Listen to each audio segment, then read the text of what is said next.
তো হ্যালো বন্ধুরা, আজকে আমি আপনাদেরকে জানাবো যে কৃষক বন্ধু স্ট্যাটাস কেমন করে চেক হয়। তো স্ট্যাটাস চেক করার জন্য গুগলে যেতে হবে। গুগলে যে এখানে সার্চ করতে হবে কৃষক বন্ধু, এই যে উপরে আমার আছে কৃষক বন্ধু স্ট্যাটাস চেক।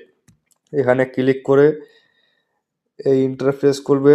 এই যে কৃষক বন্ধু আছে এখানে ক্লিক করতে হবে। একটু নিচে আসবেন, নিচে এসে দেখতে পারবেন নথিভুক্ত কৃষকের তথ্য। ঠিক আছে, এখানে ক্লিক করবেন। এখানে ক্লিক করার পর এখানে দেখুন সিলেক্ট অপশন। এখানে আপনি ভোটার কার্ড দিয়ে স্ট্যাটাস চেক করতে পারেন, বা আধার কার্ড দিয়ে চেক করতে পারেন, বা ব্যাংক অ্যাকাউন্ট নাম্বার দিয়ে চেক করতে পারেন, কেভিআইডি দিয়ে চেক করতে পারেন, বা মোবাইল নাম্বার দিয়েও করতে পারেন। ঠিক আছে, তো আমি আধার কার্ড দিয়ে করব। হ্যাঁ, এখানে কিন্তু সে আধার কার্ডের নাম্বারটা দিতে হবে যার নাম্বার দিয়ে কৃষক বন্ধু বানানো হয়েছে। অন্য নাম্বার দিয়ে কিন্তু নো ডাটা ফাউন্ড আসবে। তো যে আধার নাম্বার দিয়ে বানানো আছে সেই আধার নাম্বারটি ডালবেন।